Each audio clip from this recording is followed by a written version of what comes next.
भगवान से प्रार्थना करते हैं कि आप सभी स्वस्थ और सुखी रहें।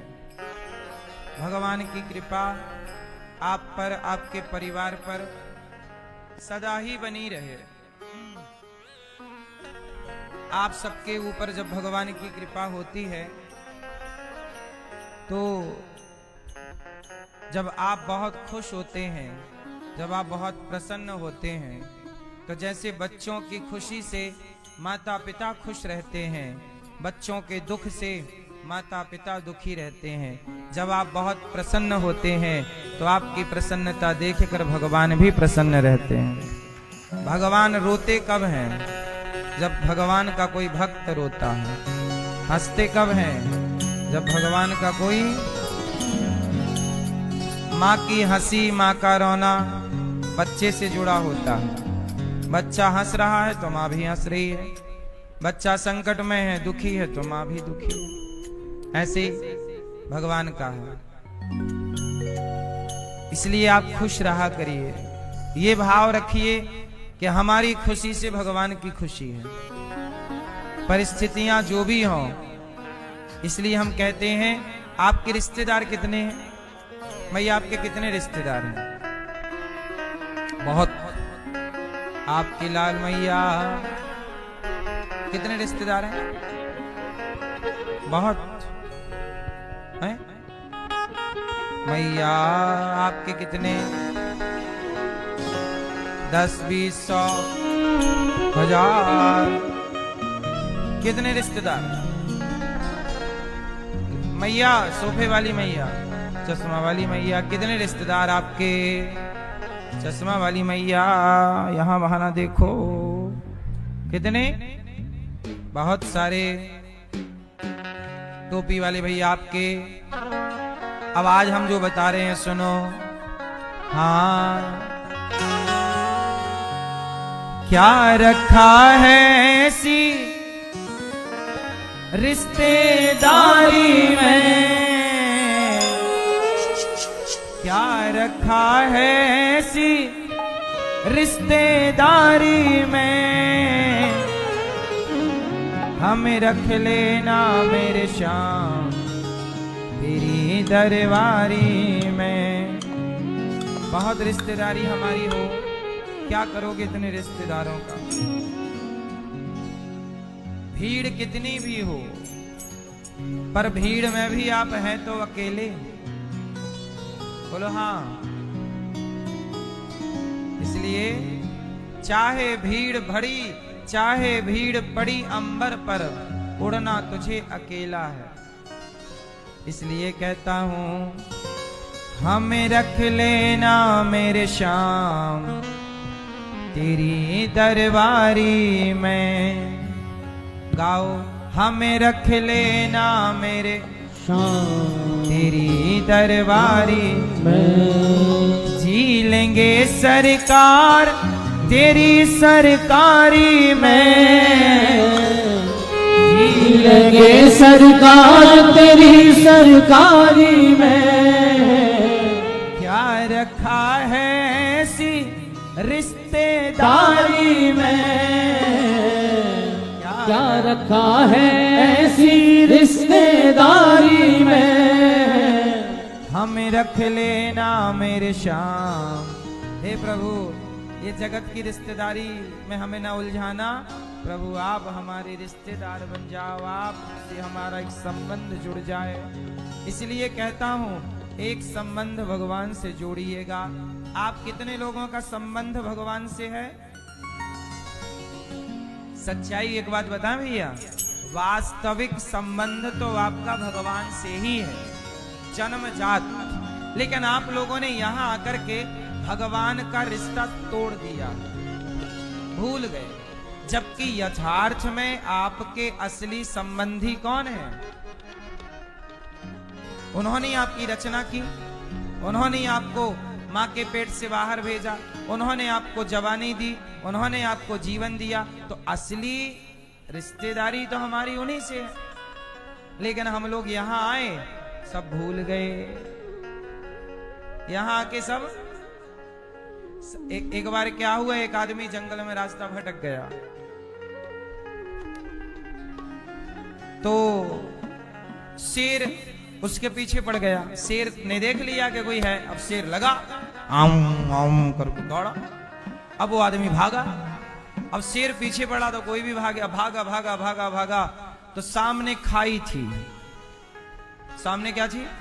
खाई, और पीछे शेर खड़ा। तो वहां पर एक पेड़ की डाल थी, तो वो पेड़ पर लटक गया। और जब पेड़ पर लटका तो देखता क्या है कि सांप चला रहा था काला सा उसी की तरफ। यदि वो लटका रहेगा तो सांप डस लेगा, बाहर निकलेगा तो शेर खड़ा है, और पेड़ को छोड़ेगा तो नीचे बहुत गहरी खाई है।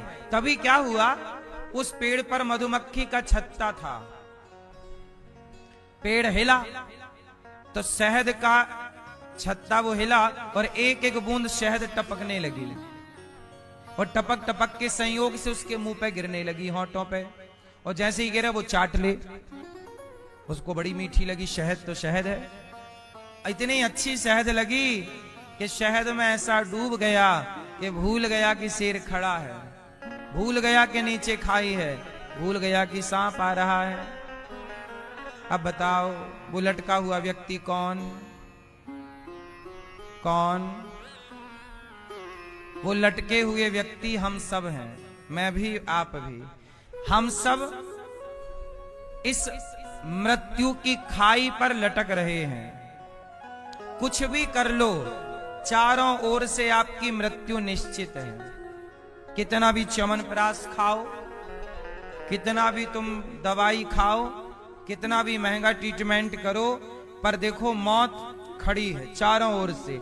लेकिन तभी क्या हो रहा, आपके मुंह पर शहद गिर रही है, आप सब भूल गए कि मौत खड़ी है। ये संसार का जरा प्यार क्या मिलता है आपको कि आप भगवान के रिश्ते को भूल जाते हैं।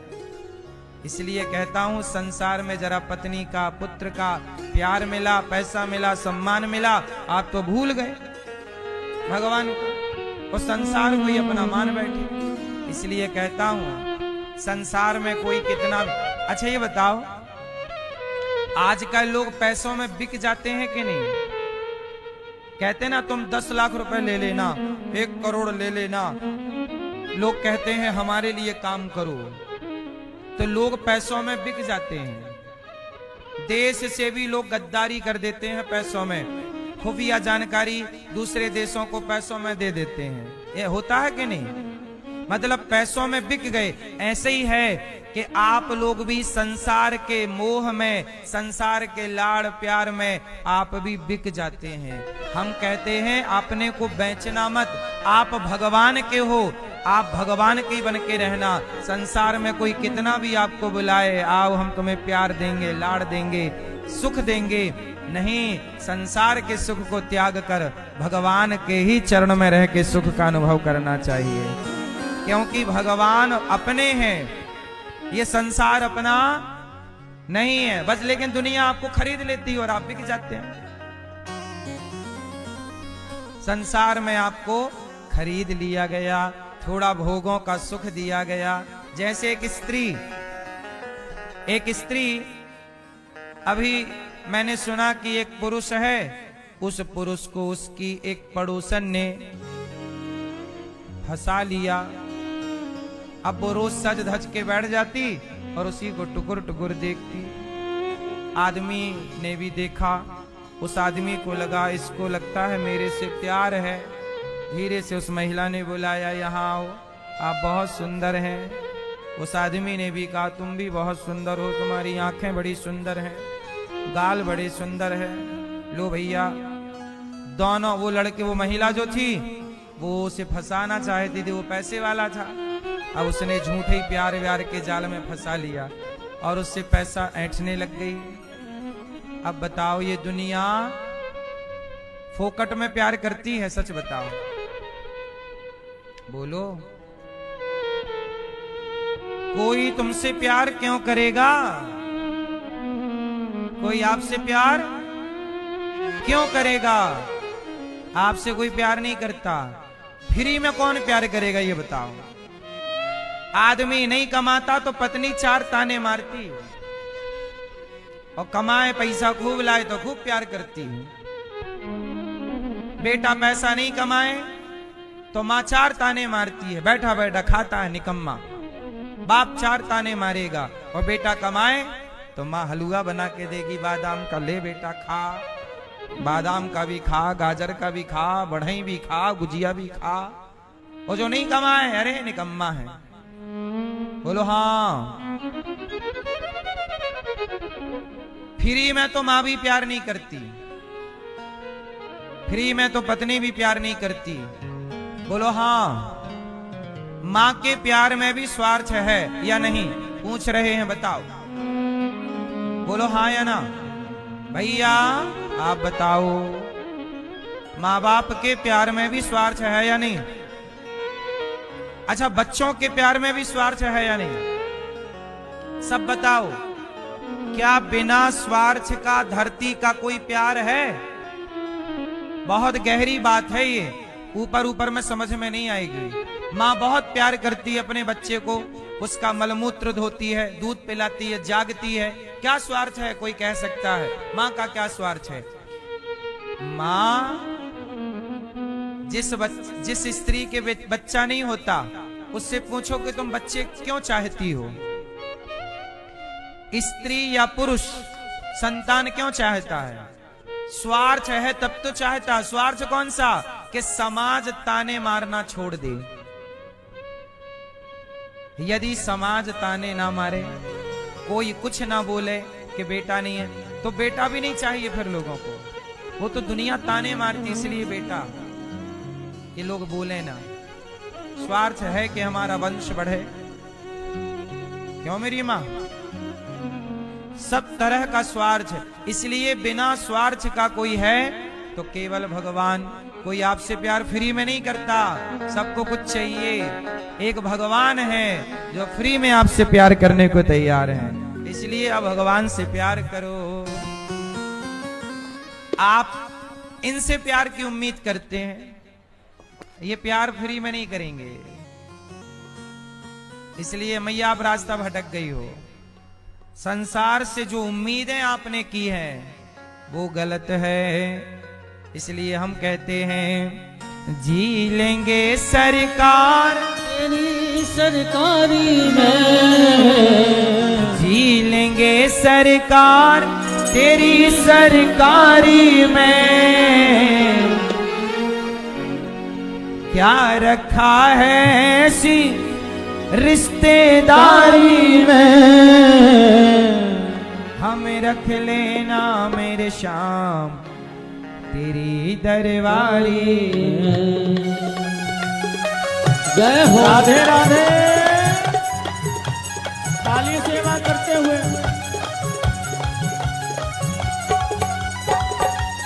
जय हो।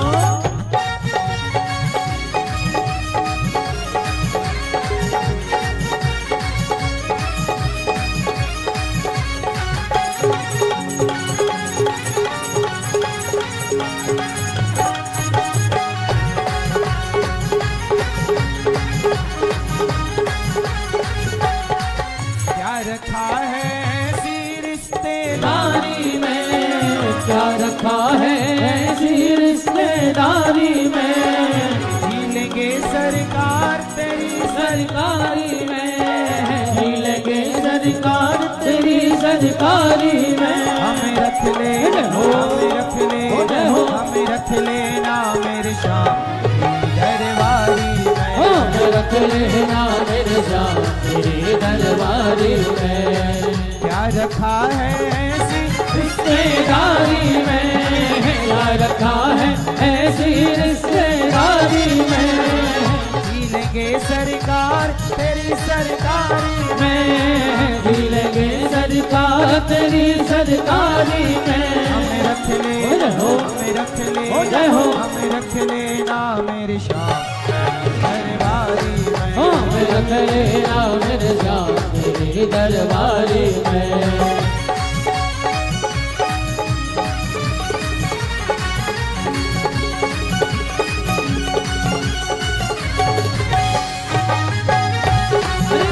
राधे राधे।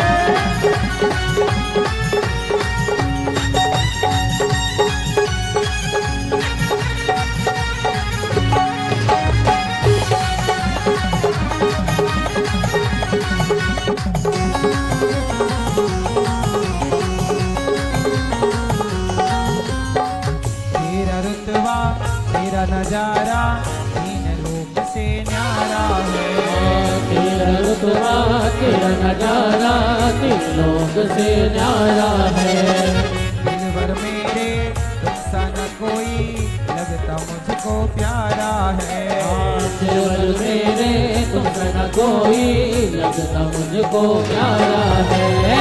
दिलबर मेरे तुमसा न कोई, दिलबर मेरे तुमसा न कोई लगता मुझको प्यारा है। दिलबर मेरे तुमसा न कोई लगता मुझको प्यारा है। आ गया मुझको मजा तेरी यारी में, आ गया मुझको मजा तेरी यारी में। आ गया मुझको मजा तेरी यारी में, आ गया मुझको मजा तेरी यारी में। हमें रख ले, हो हमें रख ले, हमें रख लेना मेरे साथ दरबारी में। रख लेना मेरे साथ तेरी दरबारी में। जय हो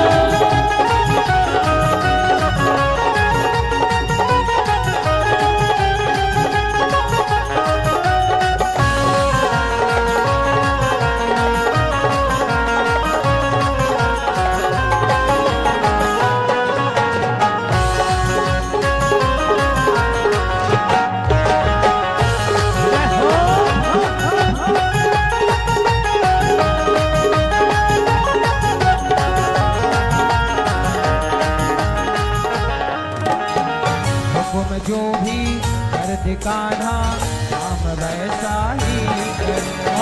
हुकुम जो भी कर दे कान्हा काम वैसा ही करो। तेरे लिए घर करना पड़े तो तेरे दर पर ही मरूं। तेरे लिए घर मना पड़े तो तेरे दर पर ही मरो। तेरे लिए घर मना पड़े तो तेरे लिए घर मना पड़े तो तेरे दर पर ही मरो। तेरे लिए घर मना पड़े तो तेरे दर पर ही मरो। क्या रखा है ऐसी रिश्तेदारी में, क्या रखा है ऐसी रिश्तेदारी में। क्या रखा है ऐसी रिश्तेदारी में, क्या रखा है ऐसी रिश्तेदारी में। हमें रख ले, जय हो, हमें रख ले, जय हो। हमें रख लेना मेरे शाह दरबारी में। हमें रख लेना मेरे साथ तेरे दरबारी में।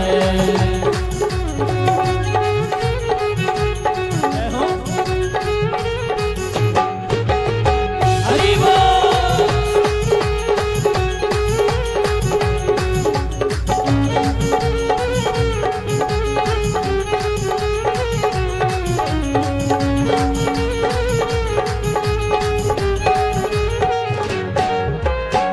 तेरी लीला तेरे भजनों को सदा गाता रहूं। तेरी लीला तेरे भजनों को सदा गाता रहो। ऐसी कृपा कर दे कान्हा तेरे दर आता रहो। ऐसी कृपा कर दे कान्हा तेरे दर आता रहो।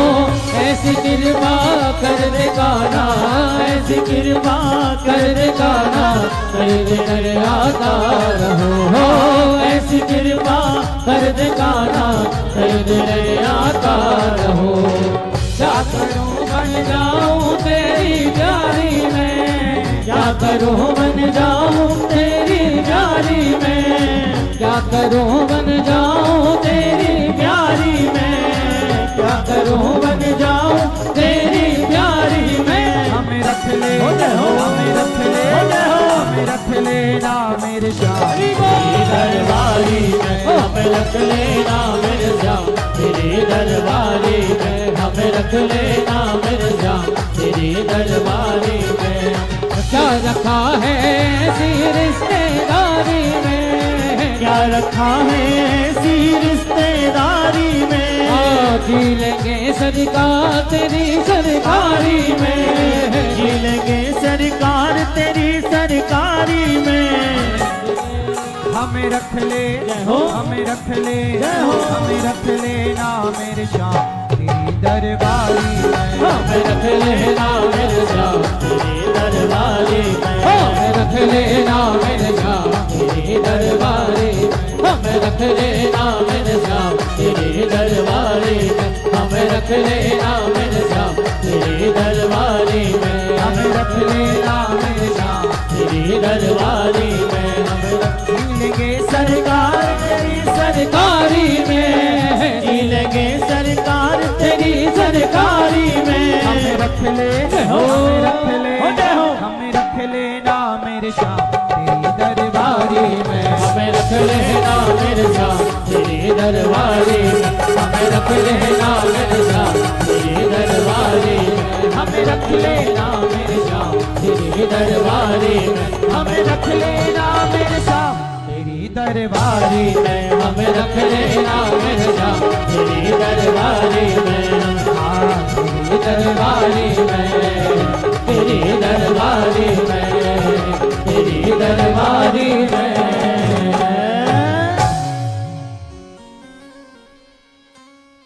बोलिए भक्त वत्सल भगवान की जय। इसका मतलब ये हुआ कि निस्वार्थ प्रेम यदि आपसे कोई करता है तो कौन कौन, चाहे आप भगवान के मंदिर जाओ या मत जाओ, पूजा करो या मत करो, पर भगवान सबके साथ एक सा व्यवहार करते हैं। सबको प्रकाश, ऑक्सीजन, सबको भगवान प्रॉपर मात्रा में सब दे रहे हैं। सबका पेट, तुम भगवान को गाली दो या स्तुति करो, भगवान सबका पालन एक सुर से कर रहे हैं, बिना भेदभाव के। भगवान का प्रेम कितना निश्चल है, हाँ या ना? आपका व्यवहार बदल जाता है व्यक्ति देखकर। ये अपना है तो उसके साथ आप अलग व्यवहार करते हैं, ये अपना नहीं है तो इसके साथ आप अलग व्यवहार करते हैं। पर भगवान चींटी से लेकर हाथी तक सबके साथ एक सा व्यवहार करते हैं। बोलो हाँ। मैया बैठ जाओ मेरी प्यारी मां। संसार के रिश्ते स्वार्थी हैं, परंतु आपको संसार की जिम्मेदारियां पूरी करनी है। माता की सेवा, पिता की सेवा। माना कि रिश्तों में स्वार्थ है, परंतु स्वार्थ भी मजबूरी है। माना कि हर रिश्ते में क्या है, पर वो स्वार्थ भी मजबूरी है। मां स्वार्थी ना हो तो संतान की परवरिश कैसे होगी? इसलिए ये स्वार्थ तो है, पर गुड स्वार्थ है, अच्छा स्वार्थ है। मां का स्वार्थ बेटे के प्रति, पत्नी का स्वार्थ पति के प्रति, पति का स्वार्थ पत्नी, ये अच्छा स्वार्थ है। गुड और बैड, अच्छी और बुरी दो बातें होती हैं। स्वार्थ तो है पर अच्छा वाला है। बैक्टीरिया तो है पर गुड बैक्टीरिया है। बोलो हाँ। बैक्टीरिया दो तरह के होते हैं, गुड बैक्टीरिया और बैड बैक्टीरिया, मतलब अच्छे बैक्टीरिया और बुरे बैक्टीरिया। तो प्रेम स्वार्थ तो है पर अच्छा स्वार्थ है। इसलिए संसार के हर रिश्ते को निभाना बहुत जरूरी है। बहुत अच्छे से जिम्मेदारियों से, पूरी जिम्मेदारियां करते हुए हर रिश्ते को निभाओ और संबंध भगवान से जोड़ के रखो। जैसे हमारे श्री परीक्षित जी बनकर श्रीमती अंबा जोशी जी और श्री गिरीश चंद्र जोशी जी आप भागवत करा रहे हैं, तो बताओ, जैसे यहां आज 84 कोस की यात्रा पूरी हुई, तो 84 कोस की यात्रा करने वाले भक्तों ने यात्रा तो की, लेकिन उस यात्रा में भी उनमें से कुछ लोगों का स्वार्थ था। क्या स्वार्थ?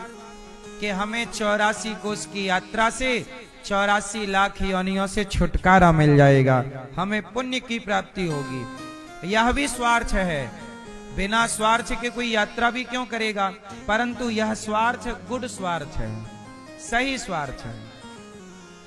यह स्वार्थ कैसा है? अच्छा स्वार्थ है। जैसे आप किसी को भोजन दो, ठीक है, तो आप किसी के साथ अच्छा करते हैं तो आप एक उम्मीद तो रखते हैं ना कि भाई मैंने उसके साथ अच्छा किया है, मुझे पुण्य की प्राप्ति होगी। मैंने उसके साथ अच्छा किया है तो मेरे साथ भी अच्छा होगा। मैया राधे राधे, बैठो सुनो कथा। मैंने उसके साथ अच्छा किया तो मेरे साथ भी। मैया, जब आप किसी के साथ भला करते हैं तो आपको स्वार्थ होता है कि नहीं? कि मैंने इसके साथ भला किया है तो मेरे साथ। तो आपने भलाई भी इसलिए की स्वार्थ लेकर के। बोलो हाँ। बिना स्वार्थ के भलाई भी कौन कहां कर रहा है? लेकिन ये भलाई का स्वार्थ गुड स्वार्थ है, सही है। आप स्वार्थ से भी मंदिर गए, स्वार्थ से भी पूजा की, परिक्रमा की। अच्छा, कुछ लोग ऐसे होते हैं कि परिक्रमा की 84 कोस की, भागवत जी सुनी, पर कोई स्वार्थ नहीं था, निष्काम थे, हमें कुछ नहीं चाहिए, हम तो आनंद के लिए कर रहे हैं, भगवत प्रेम है इसलिए। कुछ लोग होते हैं जो स्वार्थ से काम करते हैं, कुछ लोग होते हैं जो निस्वार्थ। भगवान की भक्ति दो तरह की होती है, एक स्वार्थ की भक्ति मतलब साकाम, और एक निष्काम। जैसे ध्रुव जी का प्रेम, ध्रुव जी की भक्ति साकाम भक्ति है और प्रहलाद जी की भक्ति निष्काम भक्ति है। निष्काम जहां कोई कामना ना हो, हम प्रेम तो करें भगवान से पर प्रेम के बदले कुछ चाहे ना।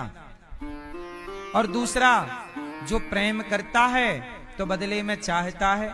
जैसे देवता, जैसे दैत्य, दैत्य बड़ी तपस्या करते हैं, बोलो हाँ, पर दैत्य तपस्या करके भगवान से वरदान चाहते हैं। हे भगवान, हमने आपकी तपस्या की, अब ये वरदान दो, हम कभी मरे ना, हम ना इससे मरे ना उससे मरे ना, दिन के मरे ना रात के। तो दैत्यों ने तपस्या की पर उसके बदले कुछ मांग लिया, और प्रहलाद ने भक्ति की तो बदले में कुछ नहीं मांगा। इसलिए दैत्यों ने भी भगवान को पाया, पर वो दैत्य समाज के लिए वंदनीय नहीं है, क्योंकि उनकी भक्ति में स्वार्थ था।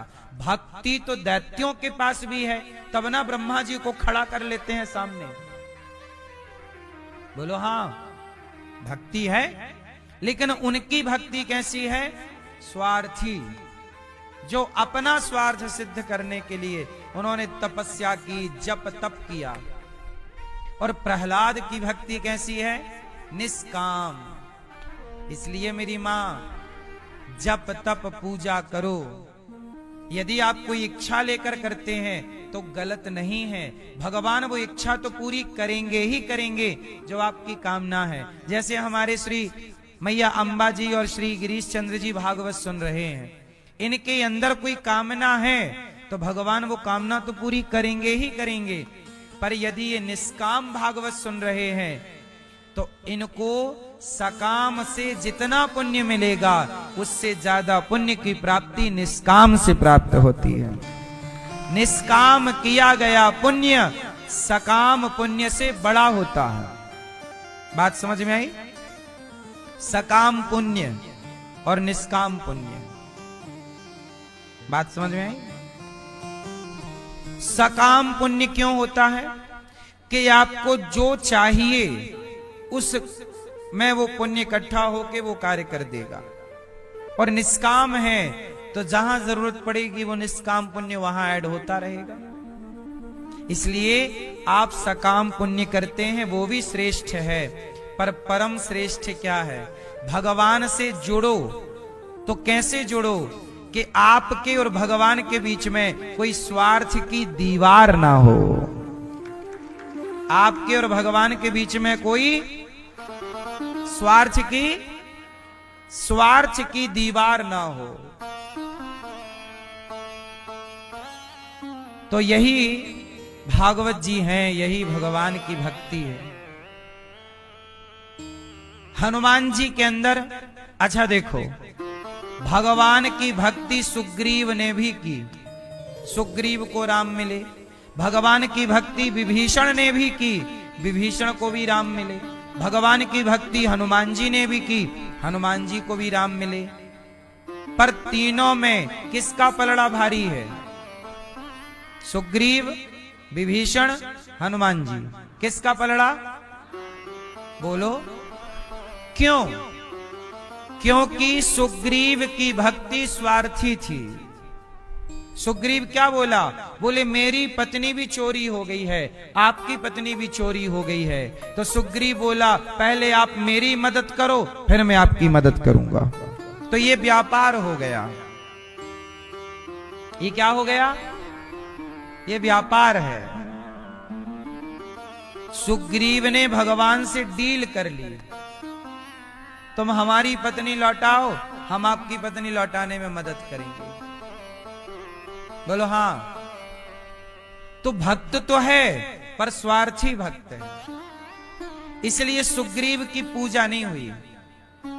विभीषण भी भक्त हैं पर स्वार्थी भक्त हैं। राम के पास तब आए जब लात पड़ी, लात नहीं पड़ती तो ये राम के पास, क्योंकि लात के पहले तो हनुमान जी जा चुके थे लंका और दर्शन दे चुके थे। विभीषण को पता था कि राम जी आ गए, तो चला क्यों नहीं गया? क्योंकि लंका का सोना भी तो नहीं छोड़ा जा रहा था, लंका सोने की थी। रावण का भाई था, भाई सुख सुविधाएं तो थी ही ना। सुख सुविधाएं छोड़ के कौन जंगल में दर दर की ठोकर खाएगा? ना खाने का टाइम, ना पीने का टाइम, पत्थर पर सोना है, ना चटाई ठीक से। और इतना आलीशान जिंदगी छोड़ के विभीषण कहां जाते? वो तो उनकी मजबूरी थी जाने की। लात मार दिया रावण, जा भाग यहां से। अब क्या करते? अच्छा टाइम था तब तो आए नहीं, लात पड़ी तो भागे। तो ये भी आए कब? जब जोर से, मैया बोलती नहीं हो आप, और वहां सास कहती रहती है चुप रह बहू चुप। वहां बोलती हो, वहां नहीं रहोगी चुप। यहां बोल रहे हैं कि बोलो, तो यहां चुप। तो विभीषण की भक्ति में क्या था? स्वार्थ था। ये अपने स्वार्थ से गए थे, जब लात पड़ी तब गए। बोलो हाँ। तो इन सब की स्वार्थी भक्ति थी। अच्छा शबरी, अच्छा बताओ, सुग्रीव, विभीषण और शबरी, तीनों में किसका पलड़ा भारी है? किसका? क्यों? शबरी तो पढ़ी लिखी भी नहीं है, रानी भी नहीं है, क्योंकि शबरी का जो प्रेम था वो निस्वार्थ था। उसे राम से कुछ नहीं चाहिए। राम आए, कहा माता क्या लोगी, क्या चाहिए? ना प्रभु, मैं आपकी भक्ति इसलिए थोड़ी की हूं कि आपसे कुछ मांगूं। इसलिए शबरी माता को जितना सम्मान मिला, इतना सम्मान विभीषण और सुग्रीव को भी नहीं मिला। भक्तों की दृष्टि है ये। विभीषण सुग्रीव भी उत्तम भक्त हैं, नो डाउट, पर शबरी का पलड़ा इन दोनों से भारी है। राम जी ने शबरी माता को नवधा भक्ति सुनाई और शबरी के बेर खाए। जितना प्यार राम ने शबरी पे लुटाया, इतना प्यार यहां नहीं लुटाया। इसलिए मेरी मां, आपके अंदर कोई कामना है तो भी आप गलत नहीं हैं। आपकी कामना, सुग्रीव की कामना थी मैं राजा बनूं, बने कि नहीं? विभीषण की कामना थी मैं राजा बनूं, बने कि नहीं? भगवान कहते हैं मेरे भक्त को कोई कामना है तू आ मेरी शरण में, मैं तेरी कामना भी पूरी करूंगा। पर हनुमान जी बड़े क्यों बन गए? क्योंकि हनुमान जी को शुरू से लेके आखिरी तक कोई भी कामना नहीं थी राम से कि राम हमें आप ये दे दो, जबकि राम भगवान है। अच्छा, नहीं चाहा हनुमान जी ने तो भगवान ने हनुमान जी को सबसे बड़ा पद दिया। बताओ हनुमान जी को राम जी ने कौन सा पद दिया? मैया बताओ, टोपी वाले भैया बताओ। चलो ये तो अच्छी बात कही आपने, और 3 देवता बताएंगे। ये 3 भैया बताओ। सुनो, राम जी ने हनुमान जी को सबसे बड़ा तोहफा क्या दिया? आगामी ब्रह्मा, जब वर्तमान के ब्रह्मा जी का कार्यकाल पूरा होगा और ये ब्रह्मा जी का रिटायरमेंट जब होगा, तब हनुमान जी को ब्रह्मा के पद पर भगवान बिठा देंगे, सबसे बड़ा बना देंगे। लो, आगामी ब्रह्मा कौन? हनुमान जी।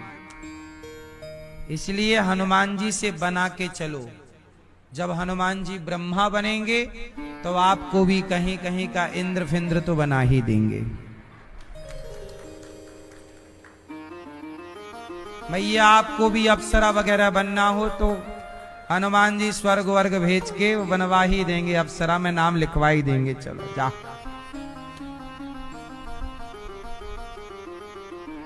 है मैया, आपको क्या बनना है बता दो मैया, आप क्या बनोगी अगले जन्म में? मतलब क्या, जब हनुमान जी ब्रह्मा बनेंगे और आपकी पहचान हनुमान जी से होगी तो क्या चाहोगी? फिर हनुमान जी जो चाहे बना दें आपको, बताओ क्या है? इसलिए भगवान जो दे सकते हैं कोई नहीं, तो चाहे स्वार्थ से भजो, भाव को भाव, बोलो भाव, भाव को भाव, अनख आलस हूँ, नाम जपत मंगल दिस दश हूँ। भाव को भाव क्या मतलब हुआ? भाव को भाय, अनख आलस हूँ, नाम जपत मंगल दिशि दस हूँ। क्या मतलब हुआ इसका? भैया बताएंगे हमारे। भाव को भाव मतलब भगवान का नाम चाहे भाव से जपो, किससे? भाव से, प्रेम से, या कुभाव मतलब बिना भाव के, गाली देते हुए। अरे राम को गाली दो, पर गाली देते समय बोल दिया राम। कुभाव मतलब इच्छा नहीं है, भाव नहीं है, प्रेम नहीं है, पर गाली दे रहे हैं। राम को गाली, नारायण को गाली। कुभाव। भाव कुभाव। मैया को जगाओ। सो गई मैया चश्मा लगा के। भाव कुभाव, चाहे भगवान का नाम भाव से जपो, चाहे कुभाव से, मतलब कोई भाव, जैसे अजामिल का कोई भाव नहीं था लेकिन कुभाव से बोल दिया बेटे को नारायण, इतने में उसका। कितने ऐसे हैं? भाव से जपा विभीषण ने, कुभाव से जपा रावण ने। अनख आलस हूं, आलसी है, आलस में, जैसे नहीं कोई अंगड़ाई लेते, ए राम, अंगड़ाई लेते हुए जमाई आई आराम। कोई धोखे से जमहाई में, अंगड़ाई में कुछ भी कभी भी बोल दे, भाव को भाव अनख आलस हूं। आलस हूं मतलब आलसी, आलस्य में। नाम जपत मंगल दिशि दसहूं। दसहूं मतलब दसों दिशाओं में। दिशाएं कितनी होती हैं? कितनी दिशाएं होती हैं? कितनी दिशाएं होती हैं बेटा? बता। 4। मैया कितनी दिशाएं हैं? 3। मैया तुम 3 कह रही हो, अभी तो 3 उंगली थी तुम्हारी। मैया जिस दिशा में खुद रहती हैं उसमें नहीं गिनती, मैं वो नहीं गिनूंगी, उसमें तो मैं खुद हूं। 4। मैया कितनी दिशाएं होती हैं? 4। ए मैया तुम बताओ कितनी? 4 दिशाएं। तो यहां तो लिखा है 10 दिशाएं होती हैं। कितनी भैया बताएंगे दिशाएं कितनी होती हैं? हैं? जोर से। 4 होती हैं। अरे राम राम राम राम राम राम। सुनो, मैया कितनी दिशा भैया बताएंगे हमारे? हैं? दिशाएं 10 होती हैं। सुनो 10 के नाम। पूरब, बोलो पूरब, पश्चिम, उत्तर, दक्षिण। अब पूरब और उत्तर के बीच में जो कोना है वो क्या है? ईशान कौन? बोलो हाँ। पूरब और दक्षिण की ओर जो कोना है वो क्या है? वो आग्नेय कोण है। जो कोना है पूरब पश्चिम, तो दक्षिण और पश्चिम का भी तो कोना आएगा, वो कोना भी तो एक दिशा है। तो ये 8 दिशाएं ये हो गई। 4 मुख्य और कोने मिलाओ तो 8, और एक दिशा ऊपर, ये भी एक दिशा है, ऊर्ध्व। कौन सी दिशा? और ये एक दिशा है नीचे। बोलो हाँ, ये एक दिशा है।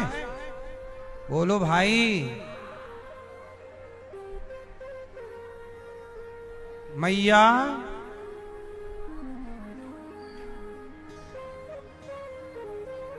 दिशा ढूंढने चली मैया। भागवत सुनते सुनते मैया महाभारत में पहुंच गई।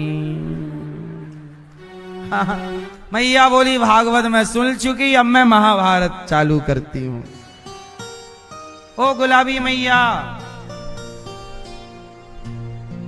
ये गुलाबी मैया लड़ रही हैं। मैया घर पे लड़ना मेरी मां, यहां ना लड़ो।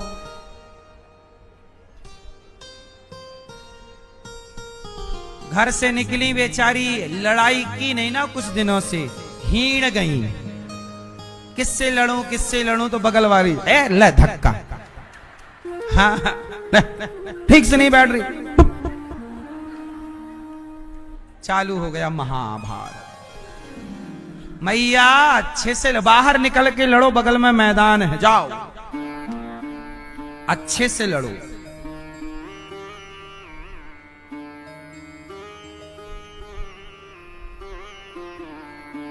तो भगवान बड़े प्रेमी होते हैं, भक्तों से बहुत प्रेम करते हैं। भक्ति कैसी हो? जैसी हो 10 दिशाओं को पवित्र करने वाली। भगवान का नाम धोखे से भी निकल जाए तो आपका यश 10 दिशाओं में फैल जाता है। नाम जपत भाव को भाव अनख आलसहूं, नाम जपत मंगल दिशि दसहूं। तो कितनी दिशाएं होती हैं भैया? 10 दिशाएं। 4 दिशाएं ना कह देना सनातनी होके। दुनिया को 4 का ही ज्ञान है। दुनिया से 1.5 गुना अधिक ज्ञान भारत के लोगों को है ना? हाँ, दुनिया ने आज पता लगाया कि ग्रह 9 है। जब सैटेलाइट नहीं बनी थी हम सनातनी तब भी जानते थे कि ग्रह 9 है, इसलिए नवग्रह की पूजा हमारे यहाँ अनादिकाल से होती आई है। बोलो हाँ, तो मतलब हमको ज्ञान था ना ग्रहों का, आज ही ज्ञान है ऐसा तो नहीं। इसलिए भारत शुरू से ही ज्ञान विज्ञान दोनों को जानने वाला है। तो हमारे मैया जी, अंबा मैया गिरीश चंद्र जी, बहू नीतिका जोशी जी, नवीन जोशी जी, पोता आभ्यान जोशी जी, पोती वान्या जोशी जी, बेटी आपकी ऋतु तिवारी जी, पत्नी ऋतु तिवारी जी और हेमंत तिवारी जी, जोविता यजत तिवारी जी और समस्त जोशी परिवार रॉयल गौर सिटी नोएडा से आप आए हैं और भागवत सुन रहे हैं। अच्छी लग रही है कथा, समझ में आ रही है? भागवत जी के पोथी पाठ 23 मार्च को हैं। आप भी अपने पितरों के लिए भागवत जी के पाठ करा सकते हैं। आज यहाँ 84 कोस की यात्रा पूरी हुई। आज हमारे भक्तजन खेलन वन, जहाँ भगवान खेलने गए वहां हम सब ने जाकर खूब खेल खेला। भगवान की बड़ी कृपा, आज ब्रजवासियों के टूक खाए मांग करके। तो आज 84 कोस की यात्रा में हम लोगों ने खूब प्रेम से दर्शन किया। तो आप भी अगली बार बोलिए भक्त, ये खेलन वन में हम लोग प्रेम से आज दर्शन करने गए। पूरे भगवान की जहां जहां लीलाएं हुई सब जगह जा जाके हम लोगों ने खूब दर्श परस किया, दर्शन किया। 84 कोस के भक्तों ने खूब आनंद लुटाया। आनंद आया कि नहीं 84 कोस के भक्तों को? भगवान सुखी रखें आप सबको। तो आप सब लोग कोई भी त्योहार, कोई भी उत्सव आनंद के साथ मनाया करो। हम लोग जिंदगी का हर क्षण आनंद से जीना चाहिए, जिंदगी का हर पल। मुझे लगता है जिंदगी और भी खूबसूरत तब हो जाती है जब आप जिंदगी को मस्ती से एंजॉय करते हैं और आपके अंदर थोड़ा नटखटपना होना चाहिए। सीधी सादी जिंदगी ये कोई जिंदगी? थोड़ा हंसो, थोड़ा मुस्कुराओ, थोड़ा नटखट होना। हमारे कन्हैया कैसे हैं? बोलो, ऐसे ही आपको भी होना चाहिए, नटखट। उछल कूद जीवन में नटखट, थोड़ा ऊधम, शरारत, मस्ती जरूरी है। बोलो हाँ। राम जी नटखट नहीं है, पर राम जी भी नटखट बंदरों के संग रहते हैं। बोलो हाँ। अच्छा, राम जी नटखट है कि नहीं? बोलो हाँ या ना? हाँ या ना? कन्हैया ज्यादा नटखट है, राम जी भी नटखट हैं, थोड़ा कम है। आपको नटखट होना चाहिए, पर खूब आनंद लिया करो जीवन का। हंसना सीखो, मजाक करना सीखो, मुस्कुराना सीखो। हर बात को सीरियस मत लिया करो। पत्नी कुछ कहती है तो सीरियस, आप लोग ऐसा कह दिया, मुंह फुला लिया। अरे कुछ बातों को मजाक में ले लिया करो, मजाक हंस लिया करो। हर बात पे सीरियस क्यों होना है? हर बात पे परेशान क्यों होना? कुछ बातें हंस के टाल लो। एक पत्नी थी, वो पत्नी बहुत सीरियस थी और पति बड़ा नटखट था। तो पत्नी बोली अपने पति को गुस्से में, अरे तुम तो एक नंबर के जानवर हो, जानवर। गलत किया मेरे पिता ने, तुम्हारे जानवर के संग ब्याह कर दिया मेरा। अब बताओ, आपकी पत्नी आपको कह दे तुम ठेठ जानवर हो, आपको तो बड़ा बुरा लगेगा। आप 4 दिन भोजन नहीं करोगे ठीक से, जानवर कह दिया। लेकिन उसका पति बहुत बिंदास था। पति बोला, मेरी प्यारी, कितना प्यार करती हो मेरे से, जानवर कह रही हो। जानवर का मतलब जानती हो? तुम मेरी जान, हम तुम्हारे वर बराबर जानवर।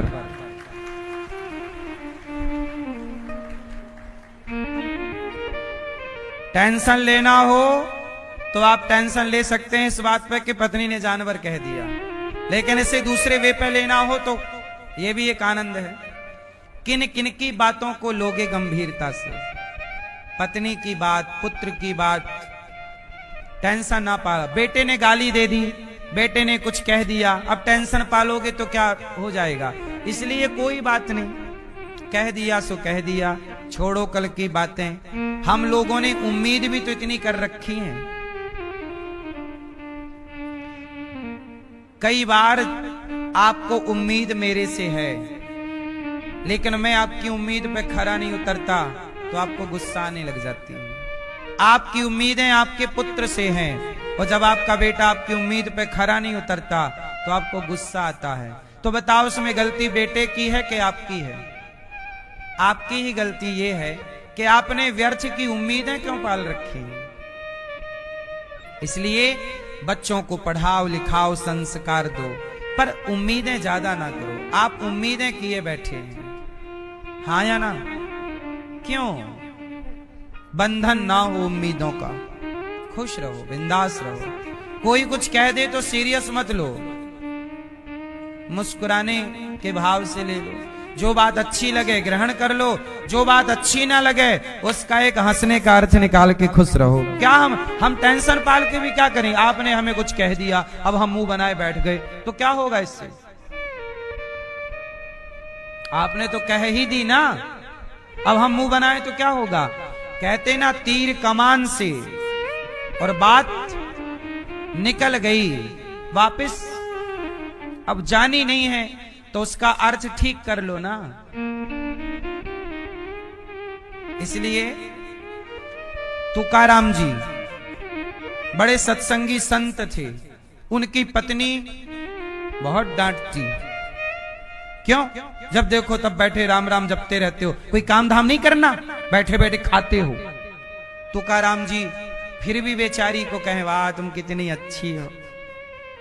लोग कहें, गुरुजी आपकी पत्नी कैसी है? तुकाराम जी से कहें, देखो आपकी पत्नी कितना डांटती है आपको, आपको अच्छा लगता है? तुकाराम जी बोले, ये डांटती है तो बहुत अच्छा है। बोले क्यों? बोले प्यार करती होती तो हम भी इसमें आसक्त होते, ये डांटती है तो अच्छा है कि हमारा चित्त इसमें ना लग के भगवान में लगा रहता है। हर जगह पॉजिटिविटी।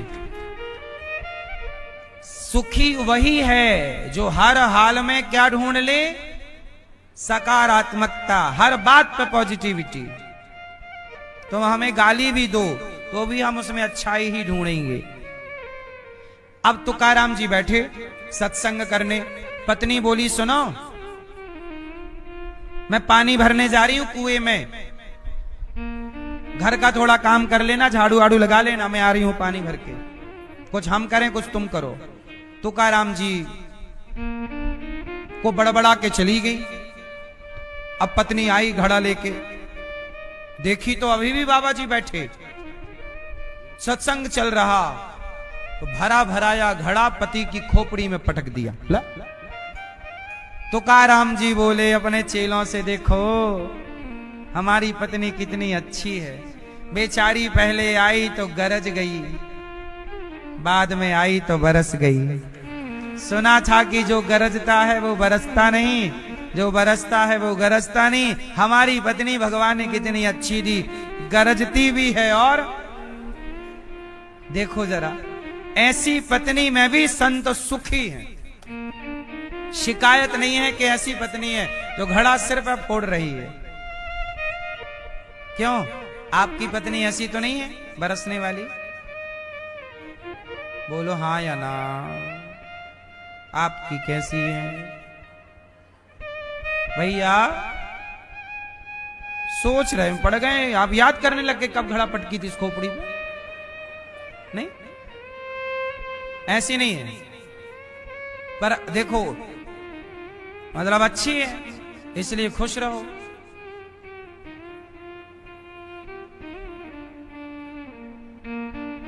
भगवान जो दें उसमें प्रसन्न रहा करो।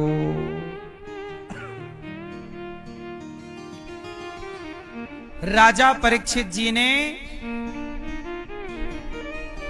कलयुग को रहने के 4 कमरे बनवाए। द्यूतम पानम स्त्रियः सूना, जुआ ना खेलो, शराब ना पियो, पराई स्त्री के चक्कर में ना पड़ो, बेईमानी का धन ना कमाओ। राजा परीक्षित जी ने सुखदेव भगवान से कहा कि मुझे 7 एक संत जी का परीक्षित जी ने अपमान कर दिया। गले में मरा हुआ सांप डाल दिया, शाप लगा उन्हें। इति लंघित मर्यादम तक्षकः सप्तमे हनि, आज से 7वें दिन तक्षक डसेगा, मर जाओगे। राजा परीक्षित जी को लगा 7 दिन ही बचे हैं।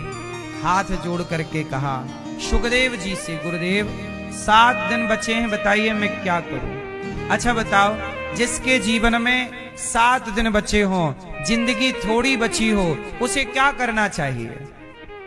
मैया, जिसका जीवन थोड़ा सा रह गया हो, बताओ उसे क्या करना चाहिए। शराब पीना चाहिए, पराई स्त्री का संग करके क्लबों में घूमना चाहिए, मांस मदिरा लेना चाहिए, चोरी भ्रष्टाचार बेईमानी करना चाहिए, या भगवान का चिंतन करना चाहिए, आत्म कल्याण का साधन करना चाहिए। क्या करें बताओ। 7 दिन में मरना है। परीक्षित जी घबराए, गुरुदेव मुझे जल्दी मरना है, बताओ मैं क्या करूं कि मेरा मरण सुधर जाए। मेरा क्या सुधर जाए? क्या सुधर जाए? मैया, मरण सुधर जाए। भैया क्या करें कि मरण सुधर जाए? चोरी करें, बेईमानी करें, पाप करें, छल करें, मरण किससे सुधरेगा? चोरी करने से, बेईमानी करने से, निंदा चुगली करने से, या पुण्य, भूखे को भोजन, प्यासे को पानी, भगवान का चिंतन। क्या करें कि हमारा पुण्य बढ़े और हमारा मरण सुधर जाए? मैया, मरण सुधारने के लिए क्या करना चाहिए? आप जरा हमारी माँ हो, हमें सलाह दो, फिर हम वही करेंगे। आप बताओ।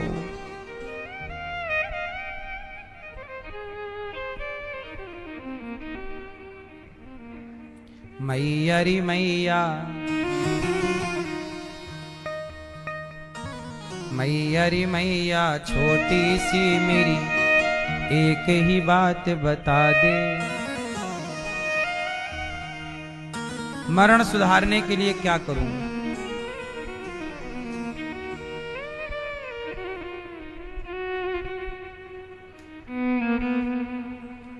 कुछ बोलो भी तो। नहीं मैया, मुंह बस खोल रही हैं। क्या करें? ये मैया बताएंगे, भैया बताएंगे चश्मा वाले। बताओ, मरण सुधारने के लिए क्या करें हम? क्या हम ऐसी करें, आप नहीं करेंगे? हाँ मैया, आप में से कितने लोगों को अपना अपना मरण सुधारना है? सबको सुधारना है? तो हमें उपाय बताओ कैसे सुधरेगा। बस यही काम आप भी करना, हम तो कर ही लेंगे। जो हमें बता रहे हो वो अपने आप को बता लो और अपना चल पड़ो उसी रास्ते पर। सही है? मरण सुधार लो। सुधारना चाहिए। जीवन थोड़ा है, गई बहुत, थोड़ी रही नारायण अवचेत, काल चिरैया चुग रही, निस दिन आयु खेत। थोड़ा बचा है जीवन, जीवन का क्या भरोसा। हाँ, एक पल की जिंदगानी, एक पल की जिंदगानी, एक रोज सबको जाना, बरसों की क्या तू सोचे, पल का नहीं ठिकाना। हम लोग प्लानिंग करते हैं सालों की, महीनों की, कुछ पल की जिंदगानी, एक रोज सबको जाना। बरसों की क्यों तू सोचे, पल